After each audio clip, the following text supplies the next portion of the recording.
Ghostwriter, Oui. c'est un terme angliciste. Oui.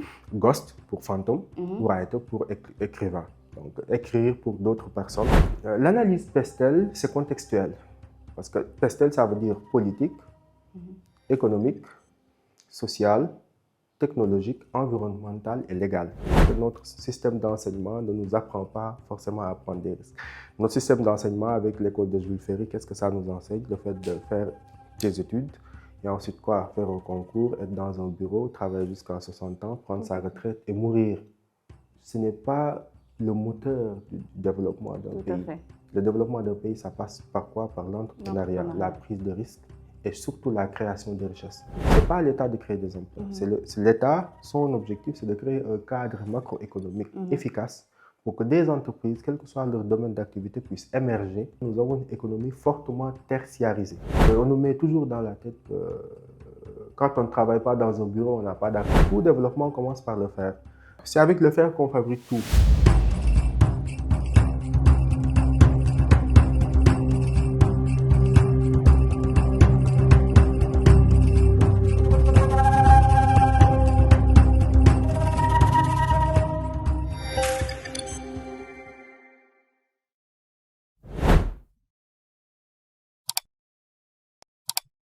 Bonjour à tous, j'espère que vous allez bien. Je vous souhaite la bienvenue sur le podcast de African Economics Matter, qui est une initiative qui a été prise pour vulgariser les connaissances en finance, en géopolitique et en économie. Le but de ce podcast est de faciliter l'accès aux informations aux jeunes leaders d'Afrique de demain et d'aujourd'hui. Donc aujourd'hui, je vous apporte un profil très spécial. Je vous apporte Monsieur Pape Ousmane Thiaw, qui est le fondateur et le manager de Optimus Consulting. Donc, la raison pour laquelle je dis que c'est un profil très spécial, c'est que de base, je vous cherchais un profil en géopolitique. Et avec plus de recherches, je me suis rendu compte que vous étiez aussi dans le domaine du management et du conseil, de la consultance en stratégie d'entreprise, ce que j'ai trouvé très intéressant et très rare. Donc, j'ai voulu qu'on élargisse un peu plus sur le sujet. Mais avant ça, j'aimerais bien que vous vous présentez à notre audience. Alors, bonjour à tous. Bonjour, Madame Mbaye. Et très ravi d'assister à ce podcast que je trouve très intéressant. Je m'appelle Pape Ousmane Thiaw. Je suis d'abord enseignant-chercheur en sciences politiques et relations internationales à l'Université Cheikh Anta Diop de Dakar, à la faculté de droit, au département de sciences politiques, et également entrepreneur à travers le cabinet Optimus. Optimus qui est un cabinet spécialisé en stratégie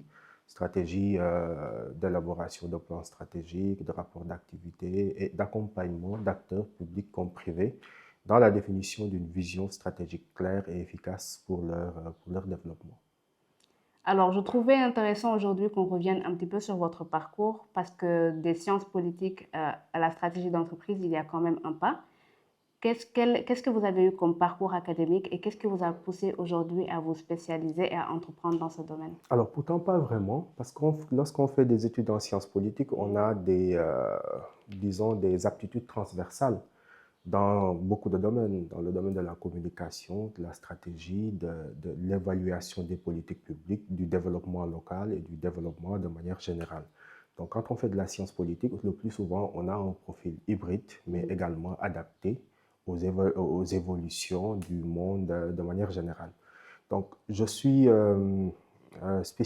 spécialisé en sciences politiques à partir de 2012, après une première année en tronc commun à l'université Cheikh Anta Diop de Dakar, à la faculté de droit.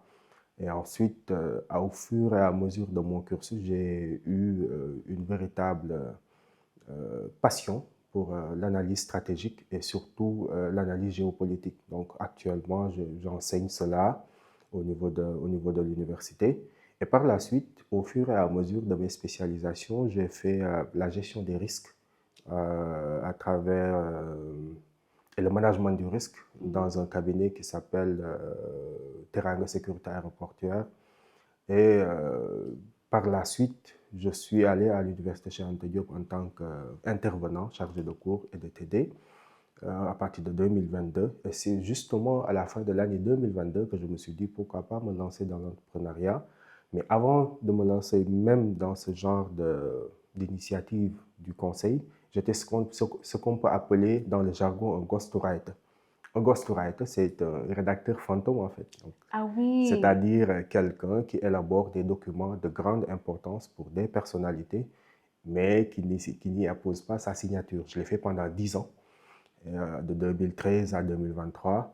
Et maintenant, je crois que c'est le moment de passer à autre chose et d'être au devant de la scène et justement partager mon expertise et mon expérience par rapport à tout ce qui concerne l'accompagnement, le conseil et surtout la vulgarisation voilà, d'activités, d'entreprises ou d'institutions. Alors, ghostwriter, c'est très intéressant. Je ne m'attendais pas à entendre ça. Je suppose qu'à cause de politiques de confidentialité, vous ne pouvez Oui, pas dire absolument, exactement les absolument. projets Le sur lesquels. ghostwriter, Oui, c'est un terme angliciste. oui. Ghost pour fantôme, Mhm. writer pour écrivain. Donc, écrire pour d'autres personnes, d'autres personnalités. En langage français, on appelle ça un nègre. C'est-à-dire, par Ah, exemple, ok. si une grande personnalité de ce pays souhaite écrire un livre signé, un livre qui lui sera attribué, je suis dans Vous les pouvez dispositions, l'écrire à sa place. absolument, Il d'écrire faut... à sa place et faire en sorte que les gens pensent que, bon, c'est pas faire en sorte, mais en fait se mettre clairement dans sa peau et écrire le livre à sa place. Oui. Ça, c'est une pratique qui est courante un peu partout dans le monde. Si vous Oui. voyez des auteurs comme Jacques Attali, de grands intellectuels dans le monde ont toujours eu des nègres. Parce que justement, quand on est une grande personnalité avec l'emploi du temps hyper chargé, les charges, les responsabilités, souvent c'est très difficile de se poser pour pouvoir réfléchir, écrire à sa place. C'est vrai. Donc, moi, c'est ce que j'ai pu faire depuis quelques années, c'était justement d'accompagner cette personne dans le développement de sa carrière et à travers des livrables de haute qualité qui lui permettaient justement voilà, de vulgariser ce qu'il faisait. C'est-à-dire que vous avez écrit des documents dans le style autobiographie. Ah oui, très Autobiographiques, intéressant. des livres justement, et des plans stratégiques, Ah, des plans stratégiques. oui, des rapports d'activité pour des personnes que je ne pourrais malheureusement pas citer. Donc, ça demande pas mal de connaissances de fond dans le domaine, Beaucoup de, excusez-moi, oui, beaucoup de connaissances, beaucoup de recherches aussi. beaucoup de recherches, ce Ah sont oui. des nuits blanches Oh, et une bonne dose de discrétion. Et ça, c'est très important. oui, la discrétion. Pour en revenir à la gestion de stratégie de risque, c'est ça? C'est vrai que le secteur de l'entrepreneuriat africain est très en essor et je suppose que la gestion de stratégie est incontournable maintenant. J'aimerais bien savoir en quoi ça représente un levier de développement. Alors, ce qu'il faudrait retenir très rapidement, c'est que l'Afrique est un continent et tout est à faire. C'est le seul continent que dont les économistes estiment qu'il va porter le taux de croissance mondial pour les 30 ans à venir. Et à cela s'ajoute un critère très important qui est le critère démographique. Le critère démographique, c'est que actuellement, on est à 1 milliard d'Africains, mais que d'ici 2050, on sera à presque 2,5 milliards d'Africains. Qu'est-ce que ça veut dire? Ça veut dire qu'on aura des individus qu'il faudra loger, nourrir, éduquer à travers l'enseignement et surtout fournir des services sociaux et des services dont ils auront besoin. Déjà, si on prend les statistiques, on se rend compte que la classe moyenne africaine, quand on parle de classe moyenne, ça veut dire des gens qui travaillent et qui ont un revenu assez appréciable, contrairement à l'Africain moyen. Ils seront environ 800 millions. Donc 800 millions pour 2,5 milliards. d'ici 2050, non, 800 millions pour 2,5 milliards d'ici 2050. Ça veut dire qu'on assiste à l'émergence d'une classe moyenne africaine qui sera très exigeante parce que connectée déjà. Et quand je parle de connectés, ça veut dire que ce sont des gens qui voient ce qui se fait ailleurs dans le monde et qui voudront justement le même niveau de qualité. C'est pour cela que justement une entreprise qui émerge, quel que soit son domaine d'activité, a le devoir justement de penser en termes de stratégie et de penser sur le court, le moyen et le long terme. Pourquoi? Parce qu'on aura en face de nous des clients qui auront un certain niveau d'exigence et qui voudront justement que les services qui leur seront ou les produits qui leur seront fournis soient de qualité. Donc, si je comprends bien, on assiste un peu à une hausse de l'esprit critique. Absolument. Et les entreprises doivent pouvoir répondre à cette demande Absolument. sur le long terme. Et c'est plus une question de survie, quoi. Absolument. Il ne s'agit pas seulement des entreprises, parce que si on réduit l'analyse aux entreprises, on risque de se tromper. Il s'agit non seulement des entreprises, mais également des institutions publiques, mais aussi de l'État de manière générale. Parce que l'État, c'est quoi? La définition webérienne de l'État, c'est une entreprise politique à caractère institutionnel et qui voilà, revendique l'usage légitime de la force publique dans les limites de son territoire. Donc, qu'est-ce que cela veut dire? Cela veut dire que ce soit l'État, que ce soit une ONG ou les entreprises publiques, et même les entreprises publiques ont un devoir de s'adapter par rapport aux mutations qui se produisent sur le continent de manière générale. Alors, dans cet accompagnement stratégique, j'ai vu que vous utilisez des outils comme Pestel, SWOT, comme SWOT, etc. Et le tableau de bord stratégique. Voilà. Est-ce que vous pouvez revenir dessus très rapidement, nous expliquer de manière synthétique ce que cela représente? L'analyse Pestel, c'est contextuel. Parce que Pestel, ça veut dire politique, économique, social, technologique, environnemental et légal. C'est-à-dire, est-ce qu'une entreprise est capable de s'adapter à ces différents éléments? Et quelle est l'influence de ces différents éléments par rapport au développement de l'entreprise? Récemment, je l'ai fait par rapport à une grande entreprise du parapublic, une analyse Pestel qui, justement, dans le cadre du développement d'un grand projet, il était obligatoire de faire cette analyse pour pouvoir savoir où est-ce que l'on va et en fonction des facteurs internes et externes, quelle posture avoir en fonction des facteurs internes et externes. Et donc, c'est ça le Pestel. Le SWOT, force, faiblesse, opportunité et menace, ça c'est un anglicisme. Justement, c'est pour évaluer quelles sont les forces de l'entreprise, quelles sont les faiblesses de l'entreprise et justement par rapport à ces forces et faiblesses, quelles sont les opportunités qui s'offrent sur le marché pour cette entreprise et quelles sont les menaces auxquelles font face cette entreprise. Donc, vous voyez, ce sont ces éléments. Pour le tableau de bord stratégique, c'est un outil de management stratégique qui, justement, son objectif est d'avoir un plan, c'est-à-dire d'élaborer, d'implémenter et de suivre un plan stratégique pour l'entreprise, c'est-à-dire en prenant en compte différents éléments, notamment la formation, c'est-à-dire les employés, comment est-ce qu'ils perçoivent le produit et comment est-ce qu'ils s'approprient la vision de l'entreprise et surtout comment anticiper sur les différents événements qui pourraient survenir au cours de la vie de l'entreprise. Donc, ce sont ces trois outils que nous utilisons en priorité. Il y a également d'autres cadres d'analyse et d'autres cadres d'études que nous utilisons justement. Et surtout, avec mon profil de chercheur, être un accompagnant, avoir un cabinet de conseil, ça m'aide beaucoup parce que je suis dans la recherche. Ça veut dire que je lis beaucoup. Ça veut dire que je compare beaucoup. En sciences politiques, on fait ce qu'on appelle la politique comparée. On compare différents contextes, par exemple le contexte français et le contexte sénégalais, le contexte américain et le contexte africain, le contexte asiatique et le contexte, voilà, en fonction des cultures. Parce que qu'est-ce qu'on dit? En sciences politiques, c'est toute analyse qui ne prend pas en compte les variables sociales, historiques, économiques et culturelles est dénuée de sens. C'est pour cela que justement, pour nous, c'est important de prendre en compte le cadre global en ayant en tête ces différents éléments pour pouvoir justement orienter la stratégie d'une entreprise ou d'une institution ou même d'un État. Ça tombe bien que vous parliez de contexte, justement, c'est une question que j'allais vous poser. Par rapport aux outils qu'on a cités plus haut, c'est vrai que ce sont des outils qui viennent de recherche, qui sont étrangères à notre système. Du coup, j'aimerais savoir si ces outils s'adaptent réellement à notre système entrepreneurial, si ces outils répondent à nos réalités. Parce que c'est vrai que les réalités africaines sont très différentes des réalités américaines ou européennes. Donc, est-ce que ces outils réellement nous correspondent? Et si oui, est-ce qu'il y a une manière d'adapter ces outils et cette méthode de management à nos réalités? Alors, ce sont des outils qui peuvent être utilisés dans le cadre africain, mais justement, ce sont il faut toujours chercher à les adapter au cadre local. Parce que ça, ce sont des outils méthodologiques. C'est ça le véritable terme. Ce sont des outils méthodologiques, que ce soit le SWOT, le Pestel et autres. Parce que quand il s'agit d'étudier l'environnement politique, économique, social, technologique, légal et environnemental, est-ce que sur le plan légal, l'entreprise qui vient de naître ou qui veut se développer, est-ce que le cadre juridique au niveau local est compatible ou avantageux par rapport au développement de cette entreprise ou de cette institution? Donc, c'est de ça qu'il s'agit. Donc, il s'agit plus d'outils méthodologiques que d'outils, disons, peut-être politiques ou autre chose que l'on cherche à implémenter dans un cadre africain. Il ne s'agit pas forcément de cela.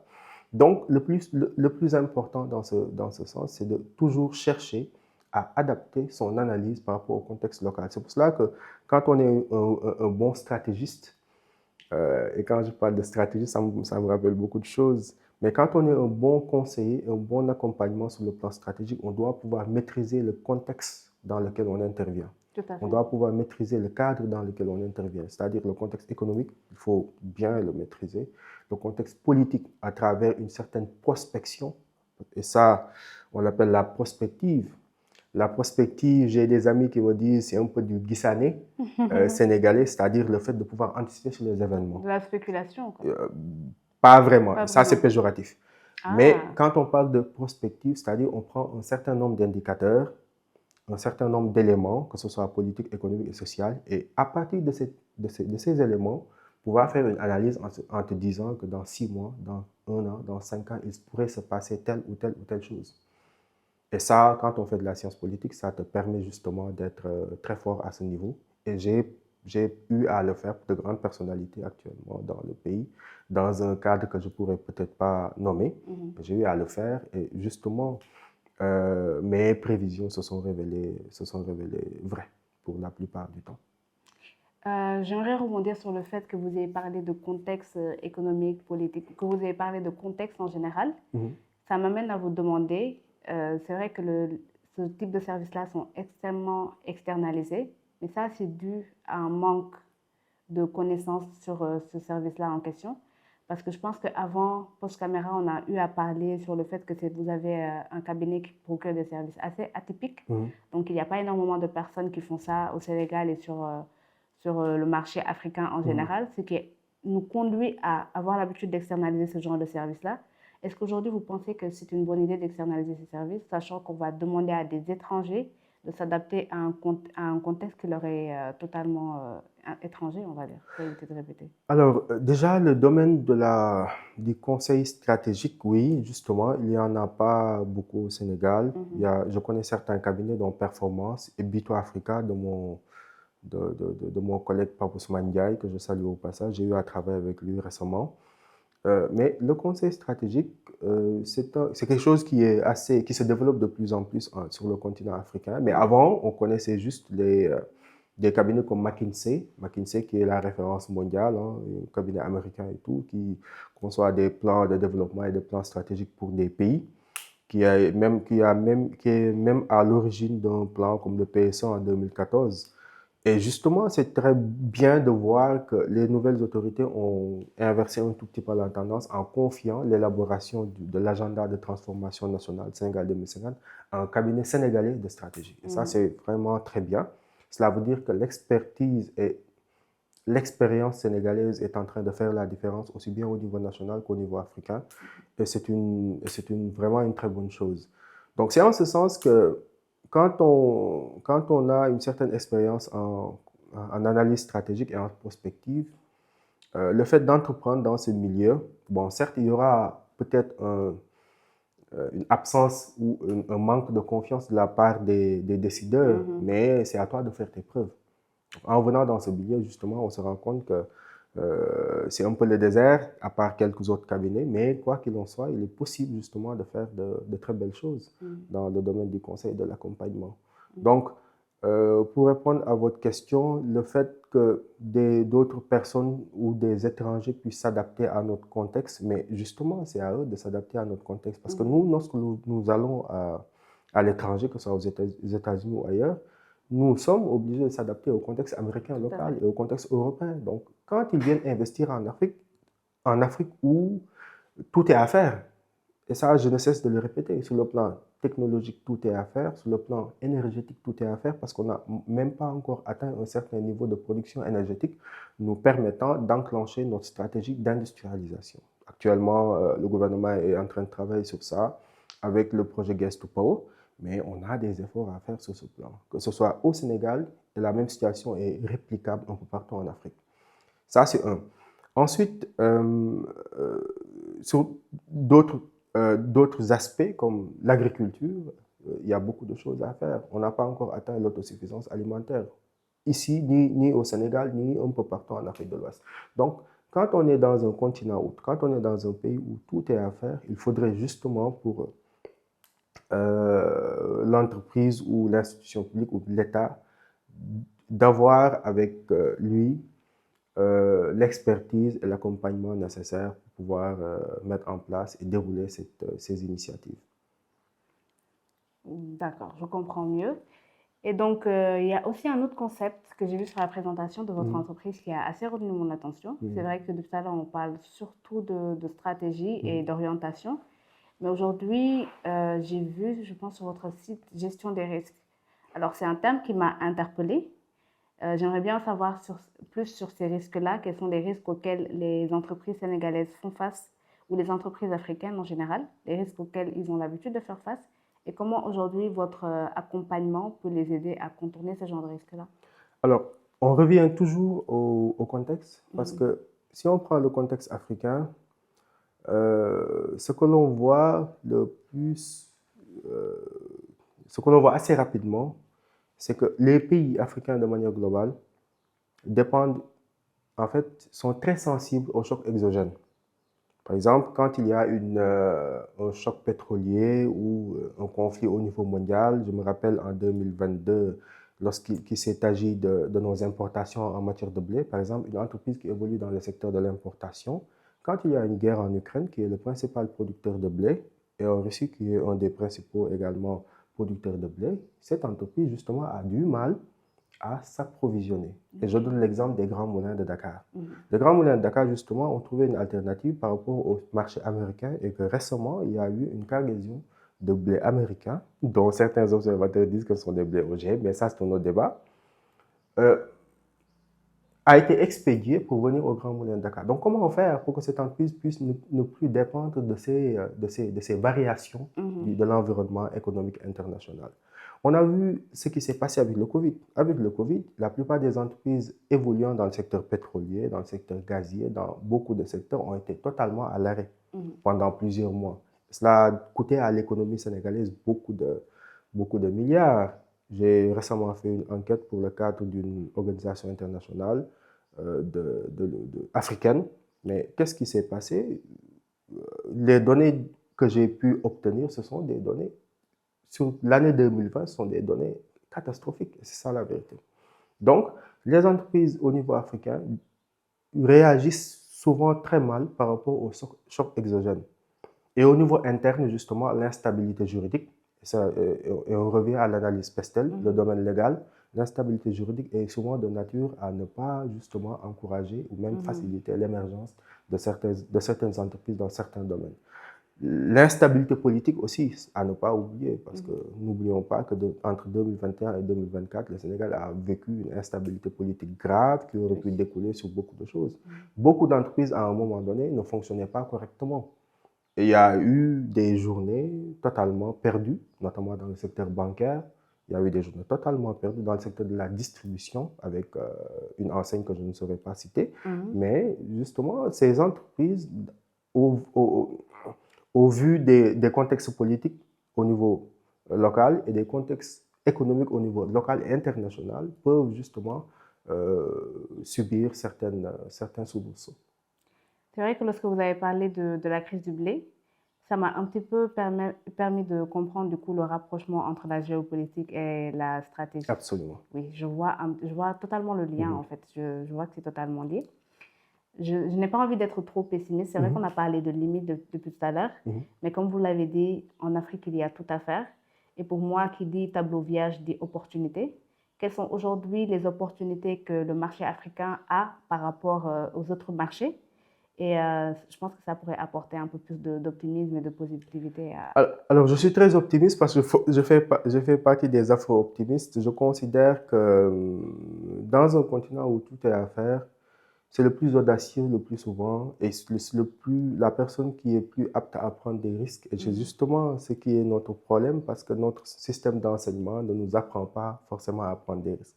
Notre système d'enseignement avec l'école de Jules Ferry, qu'est-ce que ça nous enseigne? Le fait de faire des études et ensuite quoi? Faire un concours, être dans un bureau, travailler jusqu'à 60 ans, prendre sa retraite et mourir. Ça, c'est pas... Je n'ai aucun souci avec ceux qui font ça, mais ce n'est pas le moteur du développement d'un pays. Le développement d'un pays, ça passe par quoi? Par l'entrepreneuriat, la prise de risque et surtout la création de richesses. La création de richesses, ça passe par quoi? Ça passe justement par le fait non seulement d'avoir l'idée, mais de pouvoir rassembler les fonds et de devoir aller vers l'objectif, que ce soit sur le plan de l'agriculture, de l'énergie. Dans l'agriculture, comme je l'ai dit, il y a beaucoup à faire. Mais j'aperçois, parce que je fais de la veille informationnelle. La veille informationnelle, c'est quoi? C'est d'utiliser les enquêtes open source ou d'être le plus souvent présent sur les réseaux sociaux, lire les journaux et rassembler les différentes informations dont on dispose. Il y a une certaine prise de conscience par rapport à la nécessité de retourner vers l'agriculture. On voit de plus en plus sur TikTok et ailleurs des gens qui vont dans les champs, qui essayent de chercher 1 ou 2 hectares et qui se lancent dans l'agriculture. Ça, c'est déjà très bien. Ensuite, dans le domaine énergétique, le plus souvent, c'est le domaine réservé à l'État. Et il y a des efforts qui sont en train d'être faits pour non seulement être autonome sur ce plan. Récemment, le Premier ministre a annoncé le fait de cesser les importations de gaz et que notre gaz au niveau local, au niveau de GTA, puisse servir à alimenter nos centrales électriques. Ça, c'est déjà une très bonne chose. Parce que si on arrive au fait de pouvoir réduire le prix de l'électricité, ce sera un boom économique certain, parce que les investisseurs pourront venir investir dans différents domaines, agriculture, industrie, etc. Et c'est franchement très bien. Donc, nous en sommes là. Il y a beaucoup d'opportunités dans tous les domaines. Et c'est le moment pour les entrepreneurs, aussi bien au niveau local qu'au niveau international, parce que notre défaut pour les entrepreneurs au niveau local, c'est qu'ils ont très peur du risque. C'est pour cela qu'ils investissent le plus souvent dans le bâtiment. Et le bâtiment, ça, comme on le dit en Wolof, du lek, du nan, en fait. Donc, tu achètes un immeuble, tu le loues à des gens, tu vas dormir chez toi. Chaque mois, ils te payent ton argent. Alors, pour investir dans un domaine en dynamique, en mouvement, avec un certain niveau de risque, le plus souvent, les entrepreneurs sénégalais n'osent pas prendre ce risque. Mais comme je l'ai dit tout à l'heure, il y a une certaine prise de conscience qui est en train de se faire. Et progressivement, je pense bien qu'on arrivera à ce genre de facilité. D'autant plus que certaines personnes, les autorités, cherchent actuellement à faciliter le chemin de l'entrepreneuriat aux grandes fortunes et aux entrepreneurs africains et sénégalais. Je rappelle aussi que c'est la raison pour laquelle on a l'initiative de ce podcast. Aujourd'hui, s'il y a des personnes qui souhaitent investir dans un domaine entre guillemets à risque, je pense qu'ils penseront directement aux personnes comme vous qui sont là pour ça. Et c'est vrai que c'est des compétences qui ne sont pas assez connues du grand public. Absolument. Donc, c'est le but de ce genre d'initiative au final. Et surtout, je ne suis pas cher. Ah, il n'est pas cher. Et toujours dans la recherche d'optimisme, est-ce que vous pouvez nous partager un cas pratique, par exemple, une entreprise que vous avez aidé soit à se relever ou soit dans sa gestion stratégique? Alors, une success story, comme on dit. Oui. Alors, déjà, Optimus est assez récent. Je l'ai lancé en 2022 dans un contexte assez difficile, politique et tout. Mais les activités en tant que telles, parce qu'avant je faisais, comme je vous l'ai dit tout à l'heure, j'étais un peu dans le ghostwriting, mais Optimus, je l'ai lancé en fin 2022, début 2023, et juste durant toute l'année 2023, j'ai presque pas, parce que j'étais occupé à accompagner certaines personnes et également avec mes étudiants. Mais récemment, j'ai participé aux ateliers d'élaboration du plan stratégique de la SAR, la Société africaine de raffinage, qui est une grande entreprise avec, je crois, un chiffre d'affaires de plus de 1000 milliards, avec un management très expérimenté dans le secteur oil and gas, puisque je m'y connais un tout petit peu parce que j'ai consacré une partie de ma thèse au secteur énergétique et au secteur et au risque énergétique surtout. Donc, je les ai accompagnés lors d'un séminaire de 3 jours à Saly par rapport à l'élaboration de leur plan stratégique pour la SAR 2.0. La SAR 2.0, c'est quoi? C'est une nouvelle raffinerie dont l'objectif sera de passer à 1,5 million de tonnes de produits pétroliers raffinés à 5 millions de tonnes de produits pétroliers raffinés. Qu'est-ce que cela veut dire? Cela veut dire qu'on sera autosuffisant par rapport aux produits pétroliers sur le marché national et même peut-être prétendre à l'exportation. Parce que sur le marché national, les besoins tournent autour de 3 millions de tonnes. Donc, si on a une marge de 2 millions de tonnes, on pourra exporter dans la sous-région. Et ça, c'est vraiment un game changer, comme on le dit en anglais, par rapport aux objectifs stratégiques. Donc, pour le moment, on en est là. Également, j'ai élaboré un plan de développement stratégique pour mes collègues de l'université du département de sciences politiques Oui, parce que dans le domaine de l'enseignement, il y a beaucoup de choses à faire. Actuellement, les efforts du gouvernement sont louables, certes, mais nous, en tant que personnel, enseignants, si on s'y connaît justement en termes d'orientation et de planification, c'est le moment justement de participer à cela à travers une réflexion méthodologique allant dans le sens d'améliorer la recherche, d'améliorer la qualité de l'enseignement, d'améliorer la collaboration entre les départements et les autres instituts au niveau national et au niveau international, et surtout d'améliorer l'encadrement des étudiants, parce que, quoi qu'on puisse dire, on a un souci par rapport à ce niveau. Ça me permet d'anticiper un peu sur une question, du coup. Ça veut dire que vous travaillez aussi avec des structures étatiques, Ah oui, bien pas sûr. uniquement que des entreprises. Et je travaille en priorité Principalement, avec ah les oui. structures étatiques ou parapubliques. En 2024, j'ai accompagné une ONG qui s'appelle ONG RAES par rapport à l'élaboration de fiches. Mais ça, c'est un domaine qui ne touche pas trop à la stratégie, mais peut-être à la santé de la reproduction. Il y avait un certain nombre de fiches à faire par rapport à leur application qui s'appelle Hello Ado. Donc, c'est une initiative de l'ONG RAES et de l'UNESCO à travers mon ami Georges Lamine Diop, que je salue au passage, avec lequel j'ai travaillé sur ce projet. Ça, c'était en fin 2024. Est-ce que les stratégies que vous optez pour les structures étatiques sont identiques ou est-ce qu'il y a des différences par rapport à la manière de gérer la stratégie d'une entreprise, d'une PME? Elle est différente fondamentalement parce que la manière dont fonctionne une entreprise ou une institution publique, notamment par rapport au mode de fonctionnement, parce que c'est encadré.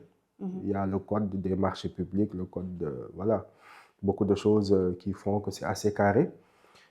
Même dans le cas d'une entreprise, il y a un certain nombre de règles à respecter, mais il y a une différence fondamentale quand même. Parce que le fait de travailler avec une entreprise publique ou privée, on sent nettement la différence, notamment au niveau du management.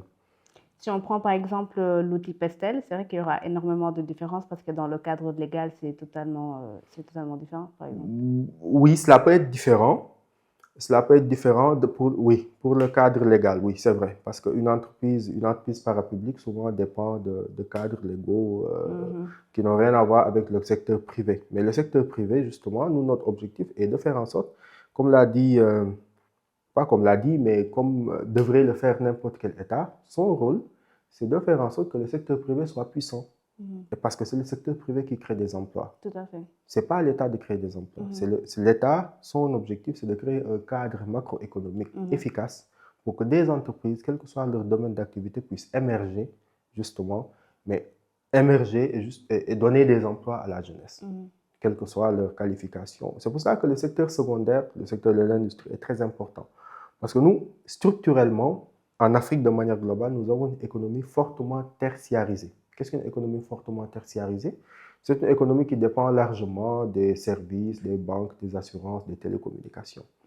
Les services, les banques, les assurances et les télécommunications ne recrutent pas suffisamment. Parce que quand on voit une agence d'une banque, n'importe laquelle, on entre dans cette agence, qu'est-ce qu'on y trouve? 2 caissières, 2 vigiles pour la sécurité, un chef d'agence, et après, c'est presque rien en fait, moins de 10 employés. D'autant plus qu'avec l'émergence de l'intelligence artificielle, on part Exactement. plus vers l'autonomisation. On part vers une réduction de ces effectifs, Tout à fait. à part peut-être les vigiles. Comme avec la révolution industrielle et les machines. Alors que lorsqu'il s'agit d'une usine, si on installe par exemple dans votre village, je donne un à Bandakhoun, je sais que vous n'habitez pas là-bas, mais on installe une usine de production de phosphate par exemple, ou d'urée ou de caron. Très rapidement, l'usine peut employer jusqu'à 200 personnes. Et le plus souvent, ces 200 personnes sont issues du même village, de la même zone géographique en fait. Et comme on le sait, et là je reviens au contexte sénégalais, comme on le sait au Sénégal, dans une maison, si une seule personne travaille, le plus souvent elle souvient aux besoins de presque tout le monde. Tout à fait. Et quand une personne travaille, il y a une chaîne sociale qui s'enclenche. Quelle est cette chaîne sociale? Moi, en tant qu'homme, dès que je commence à travailler, j'ai un salaire plus ou moins satisfaisant. Qu'est-ce que je fais en priorité? Bon, je cherche à me marier. Ensuite, voilà, le mariage avec ses dépenses et tout. Je cherche à prendre un appartement ou chercher une maison, etc. Donc, il y a toute une économie, toute une chaîne sociale qui s'enclenche. Et ça, c'est franchement très bien. Donc, c'est à travers l'industrialisation, qui est le secteur secondaire, et à travers le développement du secteur primaire, qui est très important également, qui est fondamental même. Parce que dans notre mentalité, ils ont cherché à y mettre le fait que les agriculteurs sont des pauvres, ce qui n'est absolument pas le cas. Vous allez aux États-Unis ou ailleurs, les agriculteurs sont les plus riches. Sont les plus riches, sont tout les à plus fait. riches. Et justement, on devrait pouvoir arriver à cet état de fait ici au Sénégal, que les agriculteurs deviennent les plus riches. Parce qu'il y a des cultures très rentables, comme le piment, d'autres cultures qui peuvent te rapporter des millions par trimestre ou par mois. Donc justement, c'est le moment d'encourager cette jeunesse qui, en attendant que l'industrialisation se fasse, à investir dans le secteur agricole, parce qu'il y a beaucoup de choses à faire. Récemment, je donne une anecdote. Il y a un ambassadeur d'un pays qui était venu au Sénégal et qui devait aller à Tambacounda. On lui a donné un chauffeur et tout. Il a pris le chemin, passé par Kaolack. Bon, à partir de Thiès, il a vu le relief. Il a dit, mais comment se fait-il que vous ne soyez pas autosuffisant? Parce qu'on a un relief plat déjà. Oui. Jusqu'à Kédougou, il n'y a pas de montagne. Ensuite, il y a de l'eau. Tu ne peux pas creuser au Sénégal plus de 200 mètres sans trouver de l'eau. Et puis, nous avons, selon les hydrographes, il y a une grande nappe qui part de Touba jusqu'à Bakel. Et c'est une nappe qui pourrait peut-être alimenter tout le Sénégal. Donc, on a énormément de potentialité pour cultiver à peu près tout au Sénégal et être autonome en moins de 10 ans, si on le veut. Mais malheureusement, notre système éducatif, et je reviens au système éducatif, je suis très critique par rapport au système éducatif, bien que je sois enseignant, parce que je constate qu'il y a beaucoup de manquements, surtout au niveau primaire, secondaire, jusqu'à l'université. On nous met dans la tête que on nous met toujours dans la tête que quand on ne travaille pas dans un bureau, on n'a pas d'argent. Alors que l'argent ne se trouve pas dans les bureaux, forcément. Cette idée erronée de la réussite. Exactement. Nous avons une idée erronée de la réussite. L'argent que chacun aimerait avoir ne se trouve pas forcément quand on travaille de 8h à 17h entre 4 murs. Donc, il faudrait switcher notre mentalité, aller vers des secteurs beaucoup plus productifs, non seulement productifs, mais profitables à l'économie sénégalaise. Je pense qu'avec ça, vous allez pouvoir nous éclairer en termes d'opportunités. Parce que je rappelle que vous êtes enseignant-chercheur à l'université Cheikh Anta Diop, c'est ça? Du coup, vous avez peut-être une vision, entre guillemets, sur les secteurs qui seront privilégiés, qui le sont déjà et qui le seront dans l'avenir. Vous avez parlé du secteur de l'agriculture. Est-ce que vous avez d'autres secteurs dans lesquels il faudra, des secteurs qu'il faudra avoir à l'œil pendant les prochaines années? L'agriculture, ça on est d'accord. L'industrie, un pays qui se développe s'industrialise d'abord. Le secteur primaire et secondaire. Secondaire. Et je crois que c'est en train de se mettre en place progressivement. Il y a des initiatives à travers des voyages de notre Premier ministre qui est allé voir le président de la Sierra Leone et de la Guinée. L'objectif, c'est de créer un hub régional par rapport au fer. Parce que tout développement commence par le fer. Je vous rappelle, dans les années 50, le développement de l'Europe a commencé par quoi? La SECA. Du charbon et de l'acier, c'est-à-dire une organisation chargée de ça, en fait. Parce qu'avec le fer, c'est avec le fer qu'on fabrique tout. La table, les caméras, le trépied. Le fer intervient dans le processus d'élaboration d'à peu près tout. Donc, si on parvient à maîtriser cela et à faire en sorte d'être un grand exportateur, pas un grand exportateur de fer brut à l'état, comment dirais-je, vrac, mais faire en sorte de transformer cela ici, parce qu'une tonne de fer en vrac, ça coûte environ 150 $. Mais une fois le fer transformé en barre de fer, ça peut coûter 1000 $. Si le fer est transformé en acier, parce que le fer et l'acier c'est différent, c'est un autre procédé de fabrication, ça peut coûter jusqu'à 3000 $. Si on en fabrique d'autres choses comme des aiguilles, etc., voilà, ça peut coûter facilement 5000 $. Et c'est comme ça qu'un pays se développe. On maîtrise le fer, on maîtrise la production de phosphate pour notre agriculture, on maîtrise l'énergie, la source énergétique. Parce que l'économie, comme le disait un économiste que je suis régulièrement, Charles Gave, c'est un gars de droite très proche de Zemmour, mais bon, j'écoute pas ses opinions politiques, j'écoute ses opinions économiques. Il dit, on prend le meilleur de chaque personne. On prend le meilleur, oui. Justement. L'économie, c'est de l'énergie transformée. Donc, si on parvient à réduire le coût de l'énergie ici au Sénégal, je ne vois pas, en tant que prospectiviste, parce que quand je dis prospectiviste, quelqu'un qui est capable de se projeter sur 5, 10, 20 ans, je ne vois pas ce qui pourrait empêcher le développement du Sénégal. Et je crois que le gouvernement est en train de travailler sur ça avec le projet Gas to Power. Le projet Gas to Power avec le segment nord qui a déjà été attribué et dont les travaux, je crois qu'ils ont démarré avec la centrale électrique de Gandon qui sera alimentée au gaz. Donc, si on parvient à réduire le prix de l'électricité, parce que j'ai un ami canadien, mais qui habite actuellement en République tchèque, qui m'a une fois dit, moi j'aimerais bien investir au Sénégal parce que j'ai un peu d'argent. Quels sont vos coûts d'électricité? Je lui ai montré 100, 115 francs. Il a dit, c'est trop cher. C'est trop cher parce que quand tu investis ici dans un secteur industriel, tes coûts de production seront très élevés. Très élevés, tout à fait. Donc, tu ne pourras pas appliquer des tarifs à l'export ou même au niveau du marché local suffisamment bas. Et ça, cela réduit ta compétitivité. Donc, si on parvient à réduire le coût de l'électricité en partant peut-être de 115 francs à 50 francs par exemple, mais non seulement les investisseurs vont venir, mais également les ménages vont sentir cela. Et il y aura c'est un cercle vertueux. Par exemple, quelqu'un qui paye 100 000 francs d'électricité se retrouve à payer 50 000 francs. Les 50 000 francs, il aura gagné 50 000 francs de pouvoir d'achat. Et ça, c'est non négligeable. Donc, c'est une priorité. L'énergie, l'industrialisation et l'agriculture sont les priorités pour un pays où tout est à faire et où un pays qui aspire au développement. Et par la suite viennent le secteur technologique, qui est très important avec l'intelligence artificielle. Nous ne devons pas être en retard par rapport à cet aspect. Donc, ce sont les 4 secteurs que j'ai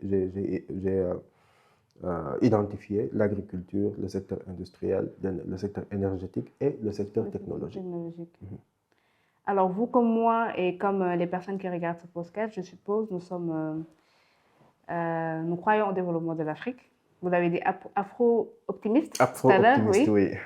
Donc, aujourd'hui, je pense que des initiatives comme la vôtre peuvent être un levier pour la compétitivité de l'Afrique sur le plan mondial. C'est vrai que pour l'instant, économiquement parlant, nous ne pèsons pas beaucoup. Et j'aimerais savoir comment est-ce que des initiatives comme la vôtre peuvent aider. Comment est-ce que la gestion stratégique peut être un levier de développement et peut aider la compétitivité des entreprises africaines et même des gouvernements africains sur le plan mondial? Alors, vous avez dit tout à l'heure que nous sommes des pays pauvres et je vous le confirme. Ce n'est pas du pessimisme ou peut-être de la satire, mais prenons juste le PIB du Sénégal. Le PIB du Sénégal, c'est combien? C'est 35 milliards de dollars. 35 milliards de dollars, on prend l'homme le plus riche du monde, qui est Elon Musk. Elon Musk pèse 350 milliards de dollars. Ça veut dire qu'un seul individu est plus riche, 10 fois plus riche que le PIB du Sénégal. Et qu'est-ce que le PIB? Le PIB, c'est... Produit intérieur brut. Exactement. L'ensemble des richesses qui sont produites dans les limites du territoire. C'est différent du PNB, que l'ensemble des richesses qui sont produites par les nationaux. Ça englobe les nationaux et la diaspora. Donc, vous voyez un peu, ça veut dire que nous avons beaucoup de choses à faire. Si vous prenez le Maroc, qui est tout près, il y a presque 200 milliards de dollars de PIB. Le Nigeria a plus de 300 milliards de PIB. L'Égypte a plus de 250 milliards de PIB. L'Afrique du Sud a plus de 250 milliards de PIB. Donc, on est à 35 milliards de PIB, très loin même d'un pays comme la Côte d'Ivoire qui est à presque 70 milliards de PIB. Donc, on a beaucoup de choses à faire. Énormément de choses à faire. Et cela nous renvoie justement à un switch, un changement de mentalité que l'on devrait d'abord faire avant de pouvoir prétendre à un certain développement économique. Parce que rien ne sera fait de manière optimale et efficace si on ne change pas notre manière de voir le monde. Et de penser justement que nous ne sommes pas... parce que quand tu regardes le Sénégalais, tu as toujours l'impression qu'il est riche, déjà, mais également qu'il est le plus beau, qu'il est le centre du monde, etc. On nous le reproche dans la sous-région. Ils disent, vous les Sénégalais, vous pensez que vous êtes les plus intelligents, les plus beaux, alors que justement, nous n'avons pas... j'ai longtemps observé le débat sur le franc CFA que certains économistes ont fait, dont Ndongo Samba Sylla, qui est une référence là-dessus. Mais qu'est-ce qu'il explique? C'est que le franc CFA, ça donne une illusion de richesse. Ce n'est pas pour rien que les Sénégalais se comportent de la manière que l'on voit, parce que cette monnaie donne une illusion de richesse que l'on n'a pas forcément. Okay? Donc, il faudrait que l'on change cette mentalité et qu'on essaye justement d'aller vers plus de pragmatisme. Parce que la différence entre la mentalité francophone et la mentalité anglophone, quand vous allez dans les séminaires dans les pays de la sous-région, vous voyez une nette différence par rapport à la manière déjà de voir le monde, mais à la manière de se comporter. Dans un séminaire anglophone, ils disent Ladies and gentlemen, my name is, il dit son nom. Et ensuite, il dit quoi? Je suis venu pour ça, en anglais en fait. Mais dans un séminaire francophone, qu'est-ce qu'ils disent? Mesdames et messieurs, honorables Auguste Assemblée, je m'appelle. Et ensuite, il se présente, il fait un long parcours de son CV, etc. Des images grandiloquentes, l'appétence ou le fait de vouloir toujours montrer que l'on a un certain titre, etc. Ça sont des mentalités du sous-développement. Oui, et c'est une mentalité qu'on a héritée un peu de la du colonisation. Système français, oui. Le système de méritocratie. Exactement. Voilà. Oui, voilà. Donc, on en est là. Donc, nous n'avons pas...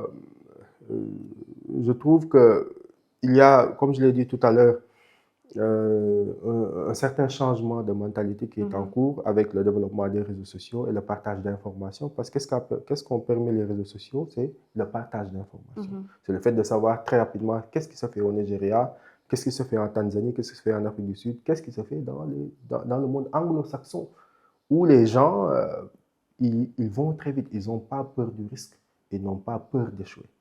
Mais ici, et je reviens à notre système d'éducation, nous façonne à avoir peur de l'échec. Avant de mettre en place le cabinet Optimus, j'ai beaucoup échoué. Hein. J'avais mis en place un autre cabinet qui n'avait pas marché avec un ami, qui n'avait pas marché du tout. Et ensuite, j'ai mis sur place Optimus. J'ai eu à avoir beaucoup d'échecs. En plus, j'en ai parlé. Mais finalement, ça va en fait. Oui. J'en ai parlé récemment dans un podcast. C'est qu'on a cette culture-là de diaboliser l'échec. Et on a aussi cette culture de penser qu'on ne doit pas échouer. Absolument. Alors qu'on devrait comprendre que l'échec, en réalité, c'est la norme. C'est la norme. Si on voit tous les success stories qui sont partagés, par exemple, dans les TED Talks, et c'est là la différence entre la mentalité africaine francophone et la mentalité anglo-saxonne, c'est que chez eux, ils ont cette capacité de mettre en valeur le self-made man. C'est-à-dire que plus un homme a connu d'échecs dans sa vie, plus sa réussite est valorisée. Plus il est expérimenté. Tout à fait. Alors que chez nous, on a diabolisé l'échec, alors que l'échec, c'est dans le processus d'apprentissage et que même l'échec, c'est la norme. Parce que si on compte le nombre de personnes qui ont connu un grand succès, ils ont connu plus d'échecs dans leur vie que de réussites. Donc, comme on a l'habitude de diaboliser l'échec, aujourd'hui, on se retrouve à prendre comme modèle des personnes qui ont profité du népotisme, des personnes qui ont profité d'un certain système de méritocratie. Et ça fait que ça nous donne peur du risque, peur de la prise de risque, peur de l'investissement. Une fois que tu investis et que tu perds de l'argent, tu vois ça comme si c'était la fin du monde. Alors que ça te permet juste d'avoir aujourd'hui un parcours qui va te permettre d'acquérir en expérience et de pouvoir te réorienter par la suite. Parce qu'il y a des choses dans l'entrepreneuriat qu'on peut apprendre que sur le terrain. Sur le terrain, justement. La différence entre la mentalité anglophone et la mentalité anglo-saxonne et la mentalité francophone, c'est ça. Le système éducatif anglophone est basé sur la collaboration. C'est-à-dire les enfants, et surtout dans les pays scandinaves, qu'est-ce qu'on leur apprend? Dès le bas âge, essayez de collaborer entre vous. Il n'y a pas d'examen. Il n'y a pas de composition. Il n'y a pas de premier de la classe, dernier de la classe. Il n'y a pas de, comme on l'appelait lorsqu'on était petit, le symbole. Quand tu ne parlais pas français bien, tu mettais le symbole et te punissais. C'est-à-dire notre système éducatif punit les erreurs. Ce n'est pas pour rien que quand tu corriges, l'étudiant a fait une faute, tu corriges, tu fais -1. Voilà. Et ça formate le jeune à ne pas faire de faute. Ici au Sénégal, quand tu t'exprimes en français que tu fais des fautes, les gens rient. Dans les pays anglophones, tu t'exprimes un peu comme tu veux. Hein. Oui, le but l'essentiel, c'est de se faire comprendre. Justement, la langue est un outil de communication. Communication, tout à fait. Donc, quand on grandit dans ce genre de système qui célèbre ceux qui ont une mémoire de cheval et aucun caractère, comme le disait Charles Gave, c'est-à-dire ceux qui ont fait des études, ont été premiers de la classe, ont fait un concours et ensuite sont devenus de grands commis de l'État et après ils sont mis sur un pédestal, alors que ce n'est pas forcément les plus intelligents. Moi, personnellement, les gens les plus intelligents que je connais n'ont même pas fait les d'études du tout. Les gens les plus intelligents que je connais dans mon entourage n'ont pas fait d'études du tout. Mais ils sont extrêmement réfléchis déjà et doués dans ce qu'ils font. Donc, ce n'est pas un indicateur pour connaître qui est intelligent ou qui n'est pas. Et pourtant, à l'école, quand on était petit, le dernier de la classe, on le huait jusque chez lui, en disant qu'il est nul, qu'il c'est un bon à rien, qu'il ne deviendra jamais rien. Et pourtant, j'en connais actuellement qui veulent me payer un salaire. Hein. Donc, ça ne détermine pas la trajectoire d'un individu, l'éducation. Bon, parce que l'école, c'est pour éduquer. Éduquer, c'est différent d'apprendre. OK? Donc, on en est là et actuellement, on devrait justement switcher par rapport à cette mentalité pour évoluer. Parce qu'une économie, c'est adossé sur une mentalité. Une économie. Si vous allez chez les Chinois, récemment j'ai vu leur défilé et quelqu'un a partagé le premier défilé de 1949 après la révolution de Mao Zedong. Ils avaient des ânes qui tiraient les petits chars de combat ainsi que les obus. Les obusiers, en fait, en 1949. En 2025, c'est non seulement une puissance nucléaire, mais ils ont fait un défilé avec plus de 10 000 soldats, avec des drones de pointe, et ils sont, actuellement, selon moi, la Chine, c'est la première puissance mondiale. Et quand on parle de puissance mondiale, c'est différent. Parce que c'est quoi la puissance en relation internationale? C'est la capacité de faire, la capacité de faire faire, la capacité d'empêcher de faire, et la capacité de refuser de faire. C'est la définition de cercle sûr. Qu'est-ce que la capacité de faire? C'est la capacité politique, économique et peut-être diplomatique que peut avoir un État pour influer sur la scène internationale. Qu'est-ce que la capacité de faire faire? C'est la capacité d'influer sur les décisions d'autres États, d'autres acteurs de l'unité internationale. Qu'est-ce que la capacité d'empêcher de faire? C'est la dissuasion. C'est-à-dire, on a l'arme nucléaire, personne ne va nous attaquer. C'est pour ça que certains États cherchent à en avoir comme l'Iran. Et qu'est-ce que la capacité de refuser de faire? C'est la capacité que peuvent avoir presque tous les États. C'est le fait de refuser le dictat d'autres États. Lorsqu'on regroupe l'ensemble de ces puissances-là, on est une véritable puissance. Et c'est la Chine actuellement. Et pourtant, en 1949, les Chinois avaient faim. C'est pas pour rien que les Chinois mangent un peu n'importe quoi. Des grenouilles, des serpents, des crocodiles. C'est parce qu'à un moment donné de leur histoire, ils avaient tellement faim qu'ils mangeaient tout ce qu'ils trouvaient. C'est le cas au Japon, c'est le cas au Vietnam, etc. Parce qu'ils ont connu la même trajectoire. Mais actuellement, ce sont des pays, voilà, vous y allez, vous êtes impressionné par leur niveau de développement. Donc, qu'est-ce qui a amené cela? C'est parce que l'ensemble de la population s'est dit, d'ici 20 ans, d'ici 50 ans, nous devons atteindre un certain niveau de développement. Et on n'y arrivera que par le travail. Que par le travail. Et ils ont travaillé. Les Vietnamiens, il y a 60 ans, ils étaient plus pauvres que le Sénégal. Plus pauvres parce qu'ils ont connu deux guerres. La guerre pour chasser les Français, puis la guerre contre les Américains. Et ça a été des guerres très destructrices, avec des conséquences jusqu'à présent. Mais le Vietnam, qu'est-ce que ça dit? Non, je vais me concentrer et je vais travailler actuellement. Le Vietnam fait partie des pays émergents et qui ont émergé en Asie. Donc le Sénégal pourrait y arriver. Et malheureusement, en Afrique, nous avons toujours cette mentalité de dire oui, la colonisation a fait ça, l'esclavage a fait. Bon, certes, c'est vrai, mais c'est du passé en fait. Nous devons nous appesantir sur cette expérience et travailler sur comment dépasser cela pour arriver à un certain niveau où on pourra clairement regarder l'Occident droit dans les yeux. Parce que comme le dit François Hollande, une petite économie ne peut pas être une grande diplomatie. Tu ne peux pas être un pays pauvre avec 35 milliards de dollars et pouvoir concurrencer ou faire la tête aux États-Unis qui pèsent 30 000 milliards de dollars de PIB. Donc, c'est extrême. Donc, nous devons d'abord travailler à notre croissance et à notre développement avant de prétendre à certaines choses. Je pense qu'il y a une citation qui regroupe un peu tout ça. Ce qui n'est pas de ta faute peut être de ta responsabilité. C'est vrai que la colonisation, l'esclavage, ce n'était pas de notre faute, mais la faute appartient au passé. Et la responsabilité, il s'agit de l'action et du futur. Absolument. Donc, ce qui nous est arrivé et est arrivé à pas mal d'autres pays comme les nôtres n'est pas de notre ressort. Par contre, ce qui est de notre ressort, c'est ce qu'on en fait. Ce qu'on apprend de l'histoire et ce qu'on décide de faire de notre futur. Donc, on va en profiter pour clôturer avec une dernière petite question, vu qu'on parle depuis tout à l'heure d'optimisme, de compétitivité. Est-ce que vous avez un dernier message que vous avez envie de faire passer aux jeunes leaders africains, notamment aux entrepreneurs? Alors, vous avez dit optimisme. La création, quand j'ai eu à choisir le nom de mon cabinet, Optimus, certes, c'est un mot latin qui veut dire top, qui veut dire optimal, qui veut dire excellent. Mais dans l'esprit, il y avait le terme optimisme également.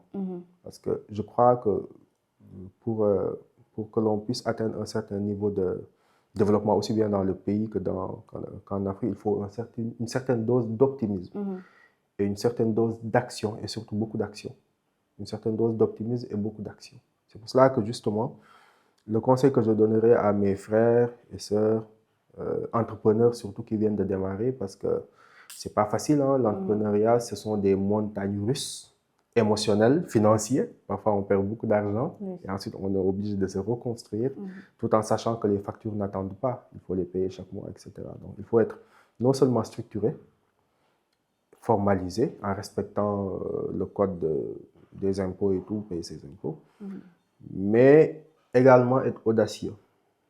Aller vers les gens, demander de l'aide s'il le faut parce qu'on n'est pas censé tout maîtriser et surtout travailler avec des personnes qui sont en mesure de te tirer vers le haut. Et en ce sens, je tiens à remercier Dior Gueye. Neko mu wave ba, war na mu wave, am na xaalis. Donc, je tiens à la remercier. C'est elle qui a recommandé mon profil pour ce podcast que je trouve très, très intéressant. Et Inch'Allah, je n'hésiterai pas à revenir sur d'autres thématiques. Inch'Allah. Merci beaucoup. Merci beaucoup pour votre présence. Merci à vous, chers auditeurs, qui nous écoutez à chaque fois. Je vous souhaite qu'on se retrouve très bientôt pour une prochaine émission, un prochain épisode. Bonne soirée.